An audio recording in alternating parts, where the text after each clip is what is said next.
Hello there, you're following World News live from Algiers. I'm Yassine Rikti and these are your headlines. After threatening renewed strikes on Iran, US President Donald Trump has now stepped back, saying there is a basis for a near-term agreement, while Tehran insists that it will respond firmly to any threat against its security and sovereignty. Pakistan is calling for a negotiated settlement between Washington and Tehran. In Lebanon, several people have been killed and injured in Zionist airstrikes on villages and towns in the south. Hezbollah says it has targeted gatherings of Zionist military vehicles and troops in the area, while President Aoun stresses Lebanon will not withdraw from negotiations despite mounting pressure. Algeria and Uzbekistan reaffirmed the importance of giving new momentum to bilateral relations and strengthening the legal framework for cooperation. Both sides also exchanged views on regional and international issues of mutual concern.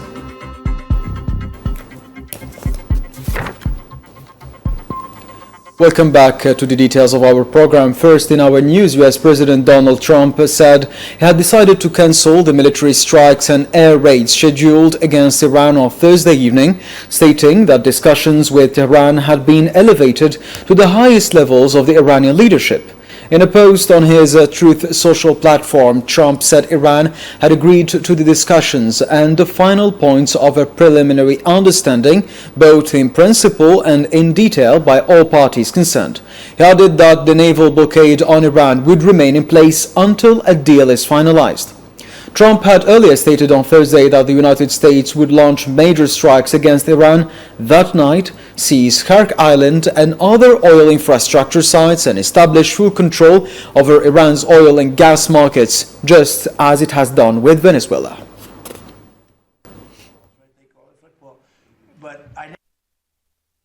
Based on the fact that discussions with the Islamic Republic of Iran have been brought to the highest level of Iranian leadership and approved, I have, as a President of the United States of America, cancelled the scheduled strikes and bombings against Iran this evening. Discussions and final points have been in both concept and great detail, approved by all parties involved. The naval blockade will remain in full force and effect until this transaction is finalized. Time and place of the signing to be announced shortly. Iran's Fars news agency quoted a source familiar with the Iranian negotiating team as saying on Thursday that Iran had not agreed to any draft text of a preliminary memorandum of understanding with the United States. The source also denied a report by the US network CNN claiming that negotiations between Iran and the United States had resumed amid the recent clashes between the two sides. Speaking to the agency, the Iranian official stressed that Tehran remains committed to its declared positions and red lines in the negotiations and has not retreated from its core demands. He added that the framework previously emphasized by Iran continues to form the basis of its negotiating position and expressed the expectation that the United States would ultimately have to accept the general outline of that framework.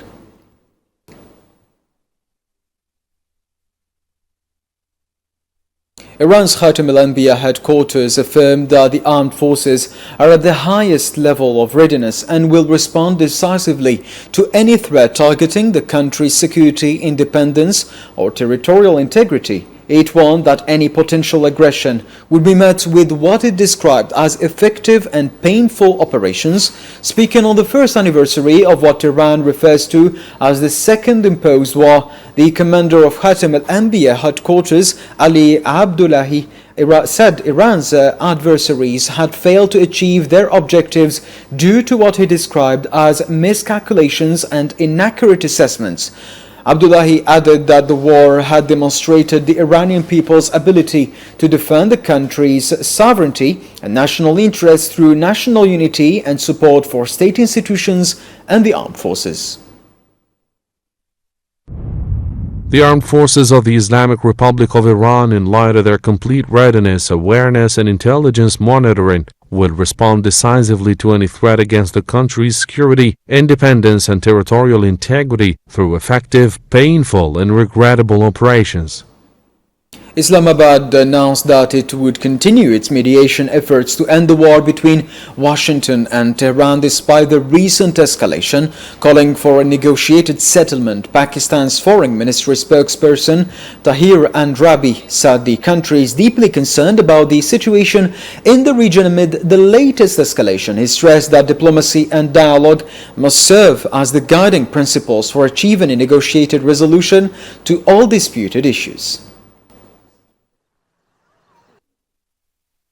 Pakistan remains deeply concerned about the situation in the region, which has been marked by recent escalation. We urge all parties to adhere to the understandings reached regarding the ceasefire and the cessation of hostilities in order to create space for dialogue and diplomacy. Pakistan reiterates its support for the peaceful resolution of all outstanding issues. We believe that diplomacy and dialogue should be the guiding principles for achieving a negotiated settlement of all disputed matters in a manner consistent with the rights and responsibilities of the parties concerned. Iran's maritime authority confirmed the complete closure of the Strait of Hormuz following a similar announcement by the military command, which warned that it would target any vessel attempting to transit the waterway after the latest U.S. strikes on Iran. In a social media post, the Persian Gulf Strait Authority, responsible for managing navigation through the strait, said Hormuz would remain closed until further notice due to tensions resulting from what it described as U.S. military aggression in the region.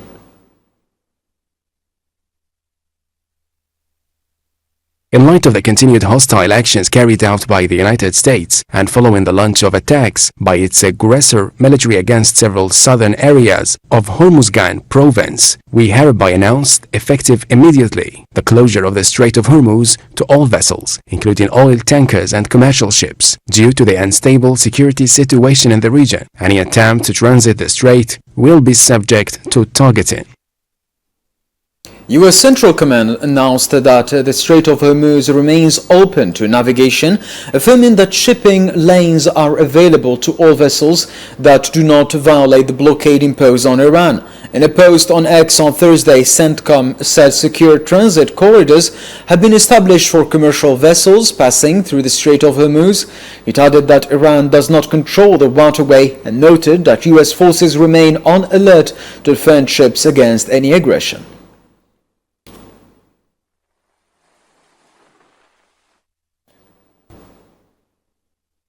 Turkey has called on Iran and the United States to halt their attacks and return to the negotiating table to avoid any further escalation.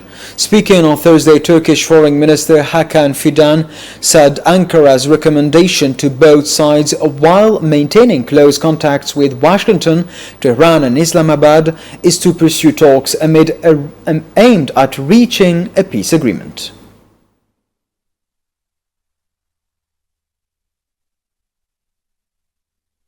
The Kremlin on Thursday called on both the United States and Iran to exercise restraint and continue negotiations to end the war between them.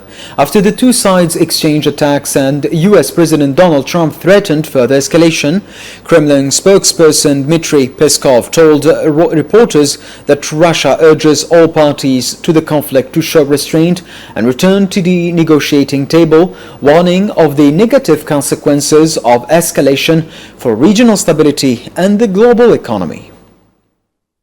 We're concerned about these strikes. We call on all parties to this conflict to exert maximum restraint and return to the negotiating table, because further escalation could have negative consequences for the region and the global economy.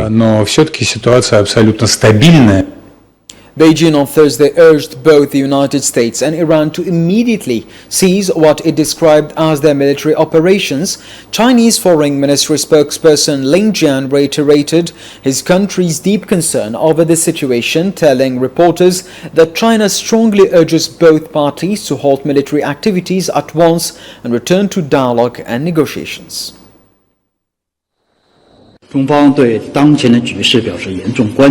China expresses its grave concern over the current situation. The use of force will only exacerbate the situation, and military means cannot resolve the root causes of the problem. The sovereignty, security, and territorial integrity of the countries in the region must also be respected and safeguarded. China strongly urges the parties concerned to immediately cease their military operations, return to dialogue and negotiations, respond to the mediation efforts and to the countries concerned, and achieve a comprehensive and lasting ceasefire as soon as possible. 也都应得到尊重和维护。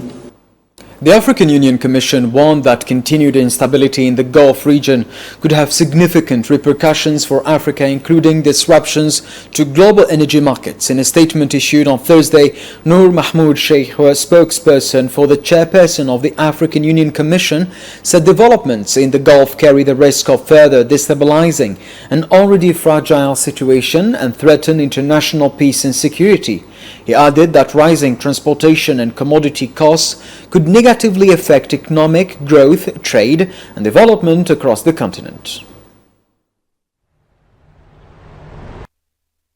The Commission has consistently stressed that continued instability in Gulf region carries significant implications for Africa, including disruptions to global energy markets, rising transportation and commodity costs, and the resulting negative impact on economic growth, trade, and development across the continent. The African Union Commission reiterated support for all diplomatic initiatives aimed at de-escalation and urged the international community to intensify its efforts to achieve a peaceful, negotiated settlement that serves regional and global stability. Several people were killed and injured on Thursday in a series of airstrikes and attacks carried out by the Zionist forces' warplanes and drones on towns and areas across southern Lebanon. According to Lebanon's national news agency, Zionist aircraft launched 2 airstrikes on the outskirts of the town of Nahla in the Baalbek district, killing 1 person. In the Tyre district, 4 people were killed in strikes on the town of La Bassier, while 4 others were reported killed in separate attacks across other targets areas in southern Lebanon.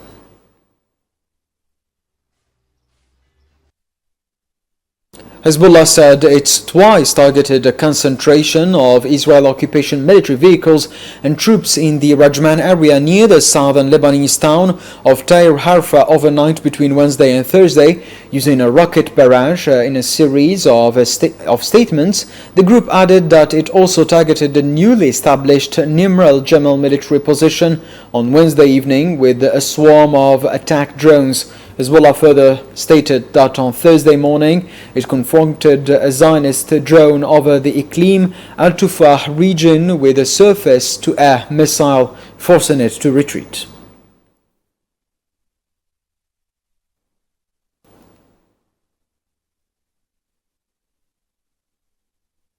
Lebanese President Joseph Aoun stressed that Lebanon will not withdraw from the negotiations despite mounting pressure and will pursue them through to their conclusion in what he described as the national interest. During a meeting on Thursday with a delegation from the Lebanese Culture and Freedom Foundation, Aoun called for ending what he described as the state of hostility with the occupation through the withdrawal of Zionist forces, an end to attacks, the deployment of the Lebanese army, and the return of displaced persons and detainees.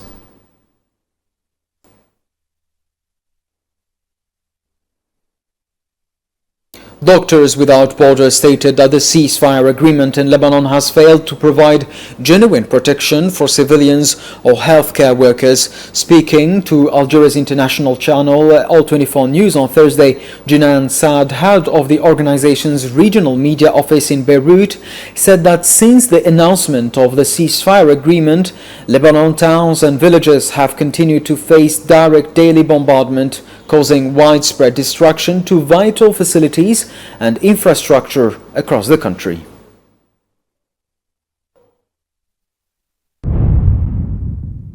The so-called ceasefire in Lebanon has failed to provide genuine protection for civilian or health workers. especially in southern Lebanon. Since it was announced on April 17th, large areas in the south and the Beqa have continued to face Israeli airstrikes and repeated shelling. Beyond the immediate casualties, attacks on bridges and civilian infrastructure have disrupted the movement of residents and displaced people, restricted patients' access to hospitals and health centers, and hindered humanitarian workers from delivering assistance. The bombardment has also forced hospitals and health facilities to close. The United Nations has called on all parties to work toward a diplomatic settlement that respects Lebanon's territorial integrity, sovereignty, and political independence. In a post on X on Thursday, UN Secretary-General Antonio Guterres stressed the need to move forward with a serious process toward a comprehensive ceasefire in Lebanon and called on all parties to uphold it. He reaffirmed the UN's full support for the Lebanese government's right to maintain a monopoly on arms and expressed hope that subsequent negotiations would help achieve lasting peace and stability.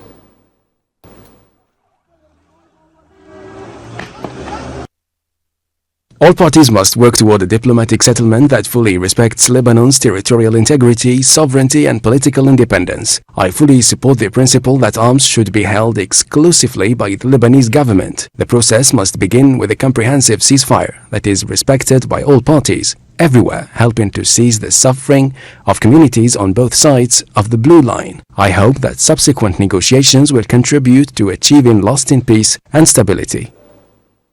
One Palestinian was killed and several others wounded on Thursday morning by Zionist fire targeting various areas of the Gaza Strip. Local Palestinian sources cited by media outlets reported that a Zionist strike hit a house in the Nusayrat refugee camp, killing one Palestinian. Others, including a woman, were injured when a Zionist drone targeted a charging station near the gate of the Egyptian camp, the vicinity of the electricity company north of Nusayrat, the area around Kashko Street in Gaza City's Zaytun neighborhood, and the Al Salatin area in the town of Beit Lahia.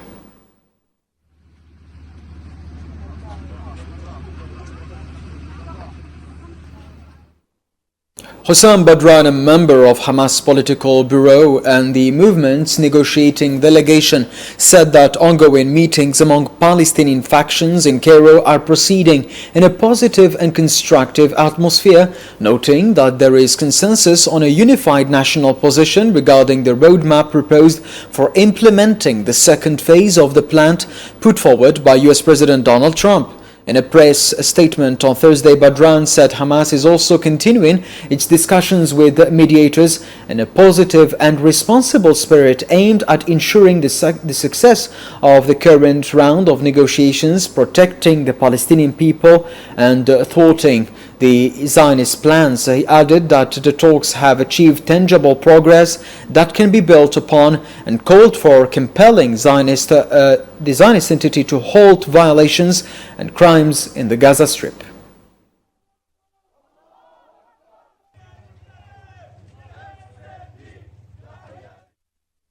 Algerian President Abdelmadjid Tebboune received Uzbekistan's Foreign Minister Bakhtiyor Saidov along with the accompanying delegation. According to a statement issued by the Algerian presidency on Thursday, the meeting was attended by the Algerian Minister of State for the Inspectorate of State Services and Local Communities, Ibrahim Arad, Minister of State and Foreign Minister Ahmed Attaf, and the President's Advisor for Diplomatic Affairs, Amar Abba.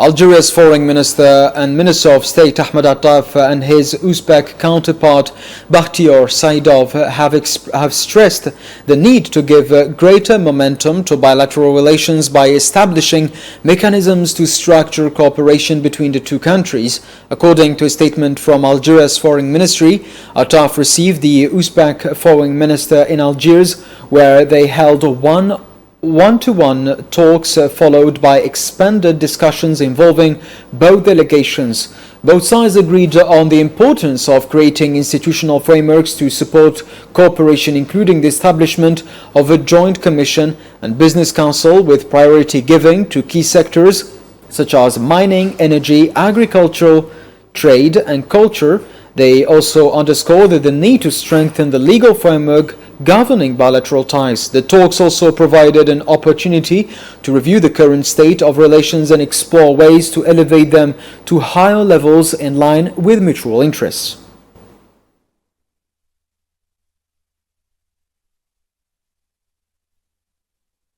Algerian Foreign Minister of State Ahmed Attaf and his Uzbek counterpart Bakhtiar Saidov exchanged views and assessments on a number of regional and international issues of mutual interest, according to a statement by Algeria's Foreign Ministry on Thursday. The talks also focused on ways to strengthen cooperation between Africa and Central Asia, particularly as Uzbekistan is set to assume the presidency of the non-aligned movement starting in January.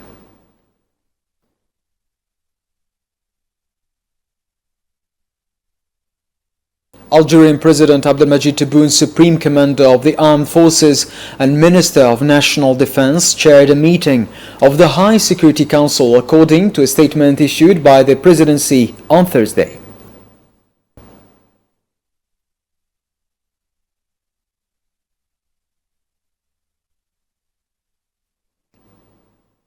Campaigning for Algeria's legislative elections scheduled for July 2nd continued on Thursday for a third consecutive day. The campaign and political parties and independent lists are competing to convince more than 24 million Algerian voters of their electoral programs in what is considered an important national milestone in the process of building and renewing the country's legislative institutions. The campaign is being conducted under the direct supervision of the National Independent Election Authority and will run for 3 weeks. During this period, candidates will engage directly with citizens to present their political, economic and social visions, which they intend to advocate during a 5-year legislative term.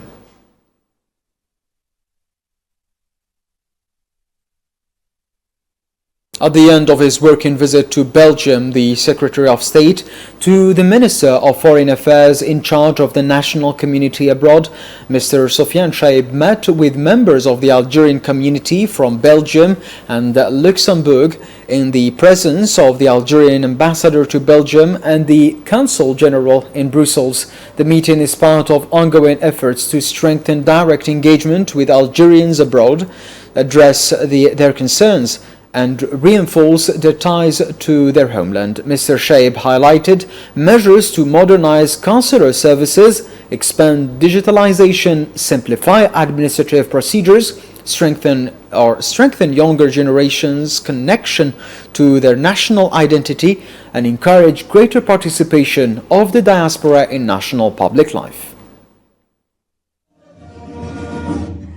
شرفنا اليوم بحضور لقاء السيد سفيان شايب كاتب الدولة We were honored today with the presence of Mr. Sofiane Chaib, Secretary of State in charge of the national community abroad. It was a fruitful meeting. We discussed several areas, including the economic field, and we evoked the possibility of strengthening trade exchanges between Luxembourg, Belgium and Algeria, as there are members of the Algerian diaspora who intend to invest in Algeria. Mr. Chaib listened to our concerns and promised to simplify the procedures through opening investment for the Algerian community living abroad. The meeting was fruitful. We thank the Secretary of State, as well as His Excellency the Ambassador and the General Consul for all the means made available to us. Mexico bet South Africa 2-0 after a solid performance. Mexico scored the opening goal in the first half and stayed in control for most of the match. South Africa tried to fight back but could not find a goal. Mexico added a second goal later in the game to make sure of the victory and finish with a comfortable win. After this result, Mexico moves higher in the standings with 3 important points.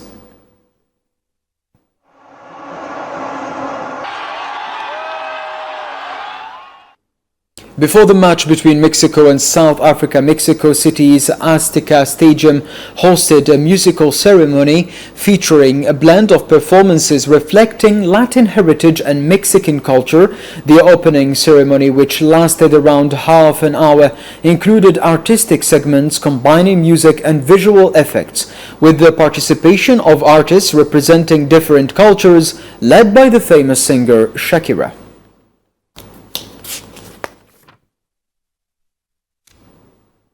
Residents of Lawrence, Kansas City, United States continue to show their support for the Algerian national team, expressing their admiration for the atmosphere that Algerian fans have brought to the city. It's really good. Like, I'm into Algeria, Africa in general, so I think it's a good thing like we have an African team in Kansas here. So being that it's Algeria, I feel like it's a really good thing to do, you know what I'm saying? So I would like to visit Algeria. I've been seeing like a lot of places in Algeria, and the food is good too. And I always like, you know, you being like an Algerian and you have a business here, I always come and try the food and stuff like that.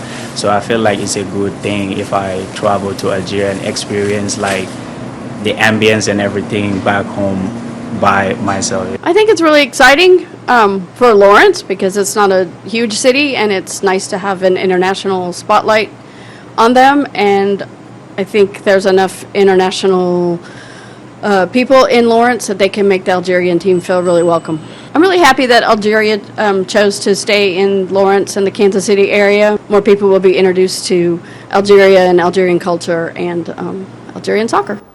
And with this, we come to the end of our news bulletin. Coming up next is the special coverage on the latest developments in the Middle East.